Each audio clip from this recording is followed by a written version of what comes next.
My name's Harry. Hi, Harry. I'm gonna reward myself with a Corvette. Great. Most people do. Well, I'm gonna be unique and get a new one with all the bells and whistles. That's pretty easy, Harry. Most dealerships have multiple C7s. Oh, well, I'm gonna stand out, and I'm gonna customize my Corvette. Yeah, Harry. You and everybody else at Carlisle. Then I'm gonna get a Callaway and be snazzy. Why do you want a Callaway? My name's Harry. That doesn't answer my question. I own 3 Subways and a Buca de Beppo. Still doesn't help. My name's Harry. Harry. I'm a stand out in a Corvette. Harry, I don't think you... Harry license plate. Harry, if you want to be unique in a Corvette, you're gonna have to get weird. Bro, talking power. 2017 Callaway SC757 Z06 with AeroWagon package. Welcome to the 2017 Callaway SC757 Corvette Z06. Because nothing succeeds like excess, and America is the land of swappertunity. This car exists because the Dodge Demon exists. The Demon is still based on the Mercedes E-Class, which means it has a deep trunk and back seats and 808 horsepower on pump gas. Corvettes have no back seats, and while the Vette's cargo area is wider than you'd expect, the back glass sweeps low over top, preventing you from carrying bulky items. The AeroWagon solves that problem. Congratulations, Callaway! You built a Veloster. In this case, the Callaway offers a 6.2-liter V8 with an 8-speed automatic transmission, supercharged with Callaway's Gen 3 2.3-liter supercharger, making 757 horsepower at 6,500 RPM and 777 pound-feet of torque at 4,500 RPM. Air flows through a triple-cooled intercooler system, which Callaway claims on its website allows engineers to utilize very low-restriction intercoolers, minimizing charge air pressure reduction. The AeroWagon piece itself, which turns the Corvette into a shooting brake, features a carbon fiber hatch and 2 cubic feet of additional storage, and a styling option to make this look like a discontinued energy drink on 4 wheels. But in all seriousness, the styling is pretty unique from your standard Corvette. On other models, the factory supercharger is made to go underneath the hood, but Callaway's goes through the hood. Air flows over the top of the supercharger for convective heat transfer. And you get to see the supercharger moving around as you ride, which is really the sort of thing that tightens pants and loosens bowels, because this is America, and we want our cars to get swole too. Of course, it's complicated to get a Callaway, in the sense that only Callaway does the installations because of QC requirements, and because not every Chevy dealership is cleared to work on Callaways. You're going to have to send away for these modifications. Hell, I had to drive almost 2 hours to Patriot, which is the only Callaway Chevy dealership in 100 miles or more. Callaway packages are sold through select dealers, and this is among the larger ones in Pennsylvania. And really, the Callaway brand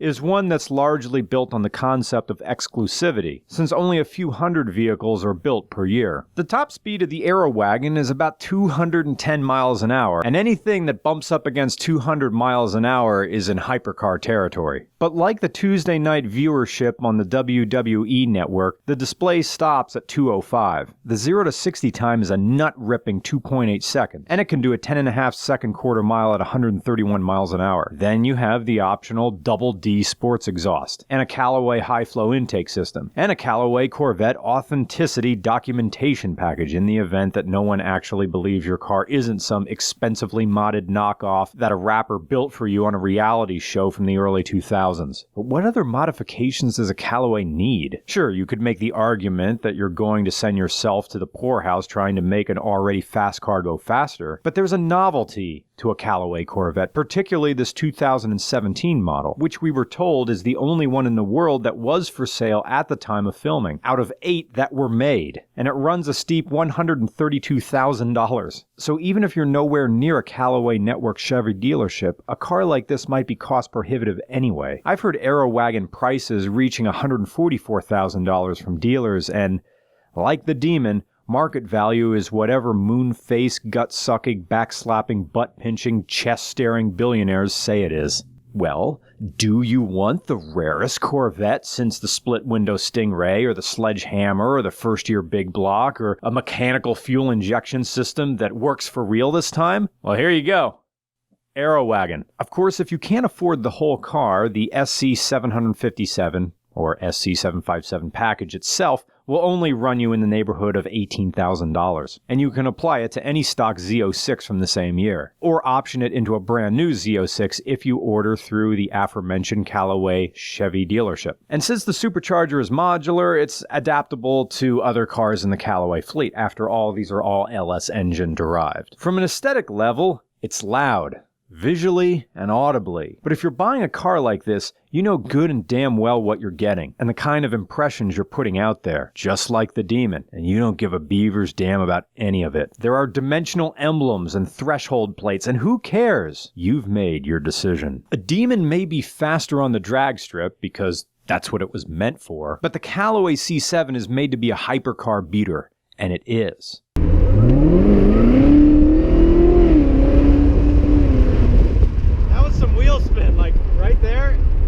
Hearing right. I showed this car the smallest bit of throttle in sport mode and it instantly wanted to go into warp drive. I'm driving this in traffic and all I'm doing is rubber banding here. You know, across town, just let off the throttle, let off the throttle, let off the throttle. You know, I'm trying to make more room in front of me so I can, and the suspension is firm, like frozen butter that you're trying to cut. Steering input is very small, and the seat bolsters come way up on your sides. This car is ready to race if needed. And the rep from Patriot Chevrolet threw Nuremberg numbers at me, but I wasn't listening. I was thinking about how this Callaway is too much for experienced drivers who have real track experience, and the skill gap between them and me, a nobody, is intense. It's huge. I don't belong in this seat. See, a Dodge Demon is for someone who wants to just hammer down and go, Yeah! Kneel for Christ, stand for the flag! Uh-oh, a corner. A Callaway is for a silent fellow who goes to a track for a mild lap, because that's all anybody will do in an AeroWagon. These cars will be bought on speculation and placed in bubbles in someone's tax-sheltered auto museum. Yeah, it's never open, is it? That's a shame, because the AeroWagon is practical. You can road trip with this easy, with no inconveniences. The only drivability drawback to the AeroWagon is this rear window. It's about the size of a desktop keyboard. You might as well be towing a horse trailer for all the rear visibility this back glass gives you. Damn, this car's quick.